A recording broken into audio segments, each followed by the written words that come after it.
Hey people, what's up? It's Jamil. All right, so I just want to put people up some more on my experiences and my journey of getting through gang stalking, beating that, and what I have to offer people who are going through gang stalking.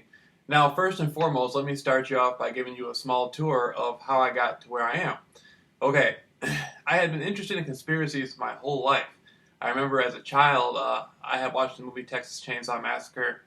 And I remember somewhere in the movie, I think in the beginning they said it was a true story, or somebody told me it was a true story, either or. I haven't seen the movie in a long time. Immediately, I went to the library. Now, I'm from Muskegon, Michigan. There's a library downtown called Muskegon Hackley Library. And so I go to the library, and I'm about 10, and I'm looking around for information on the Texas Chainsaw Massacre. And I tell the woman working at the thing, she says, "Well, why are you looking for this?" And I lied to her, and I said, "It's for school." She said, "Well, can't you do something else for school?" And I say, "No, this is what I'm doing."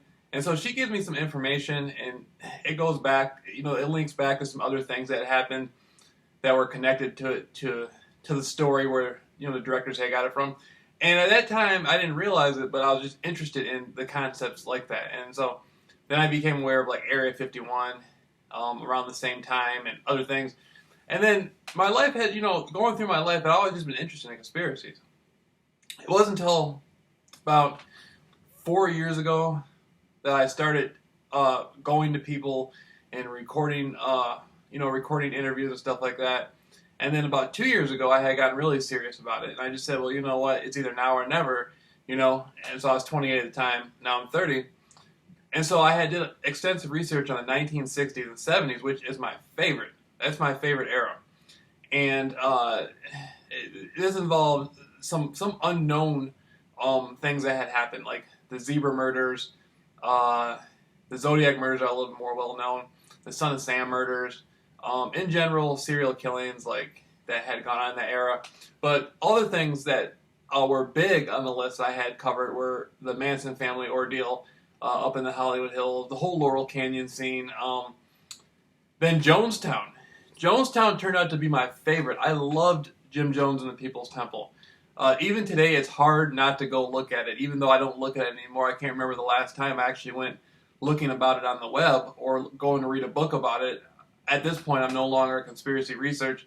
I moved on in my life, and now I'm teaching people about my experience. But I loved it so much, so much. I used to love to just listen to the recordings of Jim Jones and the People's Temple, and it was just fascinating. I wanted to really know what happened, and so I said, well, if I'm ever going to know, I'm going to have to go out and contact people and do things. And so that's what I did. I went out and I did many interviews with many different people, and I used to spend hours and hours and hours and hours and hours. I'm talking about hours.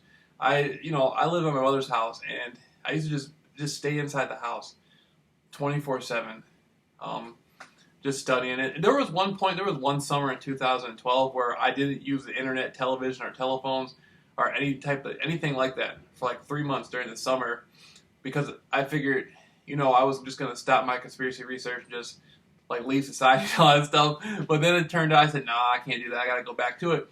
And so that's where I continued. But after that, I just stayed. Just researching. I can't remember how many countless nights I just stayed up looking at all the different blogs about the Manson family, reading books, listening to rare recordings, rare documentaries, just looking for the ultimate truth. And what happened was this: I stumbled across information that was very Pacific, and then information that was not very Pacific, and it turned out to be real.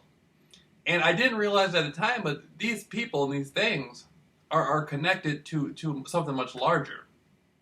And so, like with the Manson thing, it just turned into like the world of Hollywood. That's basically what that whole thing was with Manson and that movie star, and he had lived with the Beach Boys. And that was all caught up in the realm of Hollywood at that time in the 60s. And my love for Hollywood is the 1930s to the 1960s. I'm not like anything past that. It doesn't really interest me. And so I loved it. I was just like, hell yeah, man, we're gonna discover everything we can. And so then I walked into, see, what you have to remember is these things didn't happen that long ago. 1969 really isn't that long ago. 1978 definitely isn't that long ago. And so the people who were caught up in that era are still around. And this gets into the secret societies. that run everything. And so to the average person on YouTube, me just talking and talking and talking, they're not going to know what I'm talking about. Some guy on YouTube who's listening to my stuff, he's going to hear me talking, and he might even say this is interesting, but he's not going to know what I'm talking about. Only the people who are behind it all are going to know, because they're the ones doing it, that did it all. And so the ones who did it all, the secret societies, they knew what I was talking about. And then they said, wait a minute, this guy, well, he knows something. What does he know? And so it became a thing where I had came into the company of them. And this was the top people. This wasn't your local branch of the Rosicrucians or anything. This was real. This was the people who, this wasn't the Central Intelligence Agency. This was the people who run the Central Intelligence Agency. These were the people who put presidents inside the White House. These were the people who aren't in the Vatican, who own the Vatican. And they were very suspicious of me, but they didn't think I had the intellect to actually present it as such. And so I was put in a life-death situation, and I miraculously slipped out of it. At the last minute, for some reason, they had decided to just let him go. But it was very, very, very close, and I thank them for that to this day, to be honest. But and so getting past that, my life turned into gang stalking for a year. And, well, let me rephrase this. See, most Americans who go through public school system and stuff like that, they don't really know what's out there. When you think of World War II and you think of America beat the Nazis and all that stuff, that's not true. Those people still exist. They're still out there. And I had come to something much larger than, I got way more than I bargained for. I'll put it like that. And so then my life turned into, so I go through the whole Hollywood thing. And then I end up coming back, I end up coming back to my normal world in Michigan, and then I'm still out there running my mouth on the internet. So basically, these people are like, man, this guy didn't learn his lesson. We could have took him out, and he slipped out of that, and now he's still running his lips. We don't know put him in the gang stalking program. And so I did that for a year. Then I beat the gang stalking thing. Like right now, my goal is to just help people 110% no matter what, learn how to get out of it. And I train myself every day to do that, and not just normal people like myself who went through conspiracy, but I'm hoping to get a call, hey man, I'm hoping for somebody who really needs it. Somebody like Martin Lawrence, or somebody who, like Britney Spears, somebody who that's why I'm training for. I'm training to be able to really help top people. I might get a call from somebody at the FBI who wants to make a decision that they feel is the right decision, but they're afraid of the consequences. And so they want me to be, they want somebody who actually beat gang stalking to be there to help them get through it. Things like that happen every day. And so that's what I'm training my life for. I mean, I'm training my life right now. I mean, I want to be up there to get the Nobel Peace Prize, like the only person in the world ever beat gang stalking, flat out. And so my life is on a completely positive path right now. And it all came from conspiracy research. And coming from Michigan, I'm from Norton Shores, Michigan, basically Muskegon, Michigan, but now I live in a city called Norton Shores, Michigan. And coming from Norton Shores, Michigan, I'm studying conspiracies, and I know all this stuff is real. But it's not until you actually get around the people in the secret societies in person. It's not until you meet these people and you begin to get familiar with this stuff, and then you see, oh my God, I opened a door. All the hours I spent laboring to study this stuff, I opened a door that's real. This is real. This isn't about a YouTube video. This is about the real deal. I'm looking around and I'm like, my God, these are the people who run the motion picture industry. These are the people who put the president in the White House. These are the people, these people know who I am. We know each other now. And so my whole life changed. Everything changed. And then after the gang stalking thing, I said, my God, what am I going to do now? And so, as being groomed, in a sense, I've been groomed by these people. These people have groomed me spiritually, psychologically. Like, I talk to God every day. I'm working on my fitness right now. I'm working on my health. I'm working on I'm just out there to help people 24/7, and so I get emails now. Somebody emailed me, and they saw me with this little camera right here, walking around. There's a road right there, Old Grand Haven Road. I walk down the road and I film, talk to people and stuff like that. Sometimes I haven't done it, I haven't done it in a while now. But somebody emailed me and said, "Hey, how do I get started doing that? I'm being a gang stalker. I want to do what you did." You just take the camera out and do it. Just go up to people. I just tell them my story. Hey, I did a lot of conspiracy research. I ended up in Hollywood. Got into it with the secret societies and beat a life-death thing. Now, I went through a year gang stalking, beat that. Now I'm just telling people my story, how they can do it. It's just a little camera recorder, and that's it. And then somebody else emailed me. They told me they had been in gang stalk since they were a child. That was pretty big to me. You mean it's been happening since you were a child? And so then there's somebody else who emailed me. And so now it's turning into a thing. I said I'm the only person willing to beat it. Now people are approaching me like that. Like people want help.